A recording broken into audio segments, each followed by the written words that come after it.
would win? The age-old question asked by scholars in times past, ever since original characters first started to exist. We've been pitting different franchises and different characters against each other in our minds for many a millennia. But who would win in Pokemon? Who would win if we put Pokemon in real-world situations, in potentially against other fictional characters? Pikachu versus Mario, for example. Oh no! Who would win? Let me know what you think in the comments section below. We're actually on the Who Would Win subreddit right here, which I'll link in the description, which is essentially a place where you can go and pose questions to the community. Like, for example, Goku versus Superman is a very popular one. Who would win between those two? And it's been very popular over the years, but we're gonna look at some Pokemon Who Would Wins today. The situations actually are pretty cool. Before we get into this, I do stream every day on twitch.tv/Patterrz. Make sure that you follow me on there. I also post every day on Instagram and on Twitter as well. If you want to pick up a Noodles hoodie, which are absolutely amazing. Subnoodle demands it. You'll better be buying hoodies. Then go ahead and check out the link in the description. But okay, let's go look at the best Pokemon Who Would Wins on the subreddits and see what we can see. Moments later. All right, the top scenario on the subreddits is Mew is spotted on the roof of the White House in Pokemon Go. Nerds everywhere here and go insane for it. How many die before the White House is successfully sieged?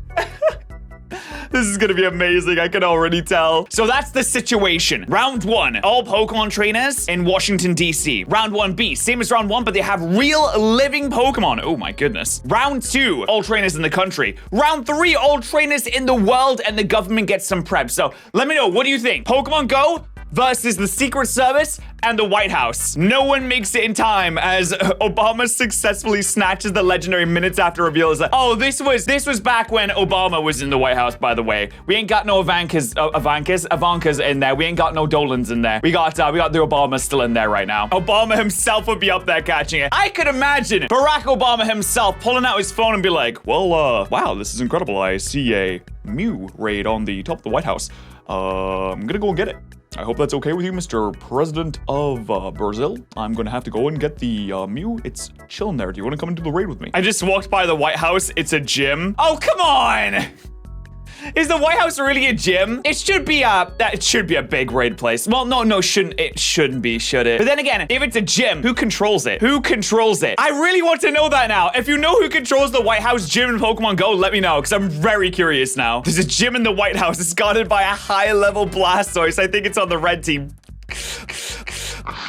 But then again, this is 3 years ago, so I assume that maybe since then it's been taken over by someone else. But at this point in time, it was guarded by the Red Gym, which when I played Pokemon Go, which I don't anymore, that's what squad I was on. All right, next scenario. All Pokemon are now real. Can human civilization survive? This is a question that, since people ask me all the time, oh, what would you do if Pokemon were real? What would you have on your team if Pokemon were real? I've always been the one to say, I'd be realistic, throw my hands up in the air and be like, listen, if Pokemon were real, I'm not living, I'm dead. I'm getting shanked by a Beedrill. I've just been set on fire by a Magmar. Like, there's no way I'd be able to survive in this world. Do you know how many things are out there that could just kill you immediately? Like, I'm not survivalist enough to live in this world. But let's see what other people think, shall we? Oh, Woomy Gang says, humanity does better than you think. I'm assuming Lantern isn't stronger than a full power Whis. Wait, what? What the hell is this about Lantern being super strong? Lantern? Is this like the Pokedex entries or something like that? Okay, I've just looked at the Pokedex entries. I don't know why Lantern would be as strong as Whis from Dragon Ball. I have absolutely no idea. Macago isn't a living, breathing sun and God of War doesn't create black holes. Yeah, because, let's be honest, the Pokedex entries do seem a little bit far-fetched. A little bit too far for your fancy. They've been written by children. They're probably not that realistic, right? You might be able to tame the nicer Pokemon. That's true. They're friendly and strong. Magikarp and Wishiwashi are the forbidden snacks. Absol sightings should be reported immediately for obvious reasons. Oh god, could you imagine? Like a genuine real-world Absol sighting? That would cause straight up panic everywhere. All over the country. An Absol has been sighted in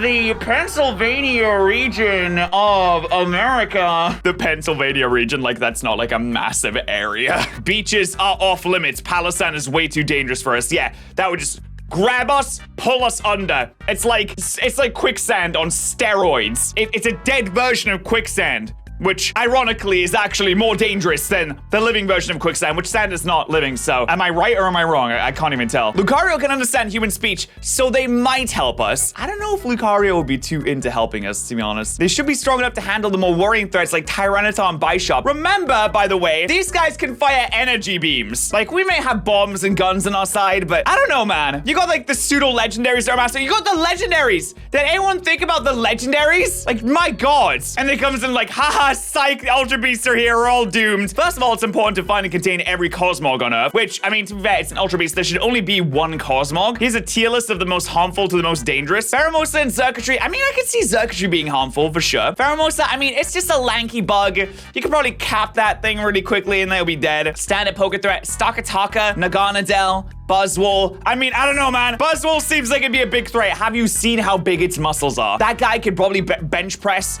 at least 1,000 of me. At least, maybe 2,000 at a push. And then you have Nihilego and Guzzlord. Why is Nihilego the scariest here? It's pretty easy to deal with. It's squishy, so it shouldn't be resistant to bullets.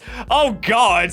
If we don't kill it, it's starting World War III. Oh, because it does brainwashing, doesn't it? It does a lot of brainwashing. Guzzlord's where it gets troublesome. That thing eats entire cities. We've seen in the game in Ultra Sun and Moon, that thing just absolutely gulps down cities. So obviously, that's a massive threat. And then when you think about like the massive tentacruel, remember that one episode of the anime where there's a massive tentacruel that's like breaking down buildings? Was that a dream? I don't know. It might have been like a dream sequence. I can't really remember. Yeah, I was saying Xurkitree is not harmless. That thing can cause lightning storms all over the place. Grape Grass is of the opinion that maybe would be okay. The humans in the anime seem to have their part of stuff pretty secure. In general, most wild Pokemon stay to themselves. I don't know. All I would take is a legendary Pokemon to be like, you know what? That town in particular, and then just annihilate it. Straight up wipe it out with like one move. Seriously. They don't give a shit about humans that would rather chill in the mountain or something. So if humanity survives, would we get Pokeballs? Would we actually make Pokeballs? How do you make a Pokeball? I don't know. Like, would science realistically be able to create one in the real world? That's a story for another video. Would we realistically be able to create the technology from the Pokemon world to digitize animals? How would that work? And if we could do it, then why haven't we done it before? Imagine having a ball that you just throw. Wait, animal abuse. That's definitely animal abuse, isn't it? There would definitely be some activists against this, 100%. Assuming the Pokedex entries aren't literal, which, I mean, I'm saying I don't think they'll be literal. I think humanity survives. We are, however, quickly divided into new super nations, the Alakazam Empire and the People's Republic of Metagross, because they're so smart and we become slaves. Well, I, for one, if you were going to join an empire, would you join the Alakazam Empire or the Republic of Metagross? Personally, I think I might go with the Alakazam Empire. I don't know. Metagross just does not sit well with me. I've seen The Matrix. I know what happens when super smart AIs and robots and steel types, steel-related things get a little bit too smart. But then at the same time, Alakazam would just be like a dictator. Who would be the top Alakazam? They'll all be smarter than us. There's literally nothing we could do. We could maybe, like, punch them. But then again, they have psychic powers. So what are we going to do against that? We get Pokemon, but we don't get Pokeballs, healing centers, or anything else. Our only defense is the humble lawnmower. No tall grass left, no Pokemon. That's true. It's like, guys, they can't get us if we mow down all the tall grass. We'll be safe otherwise. Just don't go into caves. And for God's sake, don't go into the sea. Next scenario. How the hell could a single Sandshrew defeat Anakin Skywalker? You know, Anakin from the Star Wars movies, an incredibly powerful Jedi and powerful Sith, haha, spoiler alert, and wielder of a lightsaber, wielder of the Force, one of the most powerful Force users in the entire Star Wars galaxy. How could a Sandshrew defeat Anakin Skywalker? Let's see, the rules. Sandshrew is wild, but it can fight effectively on its own. It gets feats and power scaling from the anime, but it's limited to 4 moves. Anakin is limited to his canon abilities. Okay, so that makes him a lot weaker at the very least. And he is sand-lusted. I hate sand! I don't like sand.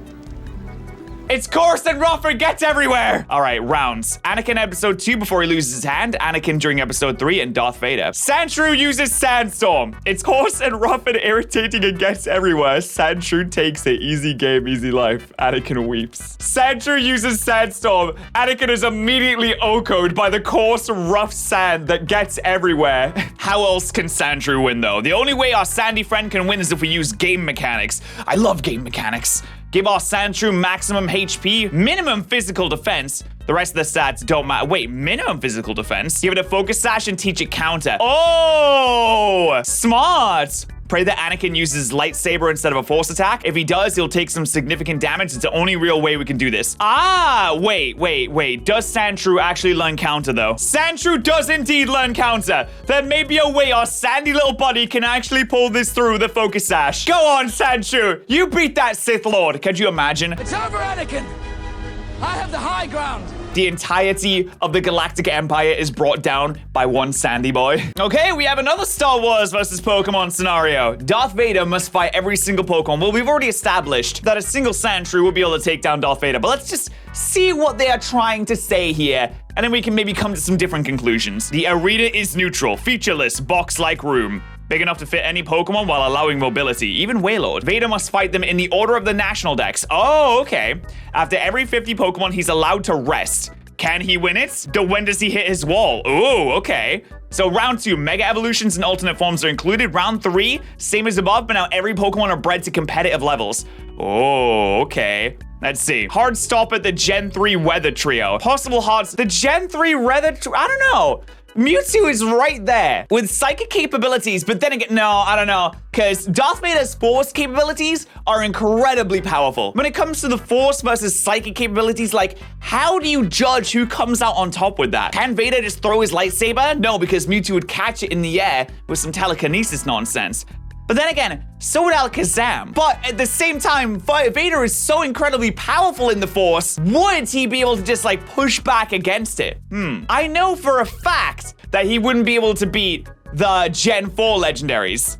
I know for a fact he wouldn't be able to. Like the Master of Time? I don't know. The Master of Time has got him. At the very least, Dialga has got this situation. He has basically all of Vader's abilities and then more, referring to Mewtwo. Does he have precognition? Can he predict something? Actually, Mewtwo, I feel like Mewtwo has some kind of precog capabilities there, potentially. Ah, but Mewtwo is number 150. So he has to fight 49 Pokemon and then fight Mewtwo. It could be, I don't know, it could be quite difficult. But then again, he should be able to like swipe through most of them, no problem. He's got a lightsaber, he's got force, but he might get a little bit worn down, a little bit tired by that first. Wait, I forgot about Ditto. Ditto literally just transforms into Vader, but would Ditto be like Ditto wouldn't be as good of a version, but Ditto would, in theory, weaken him down enough so that Mewtwo could come in and finish it off.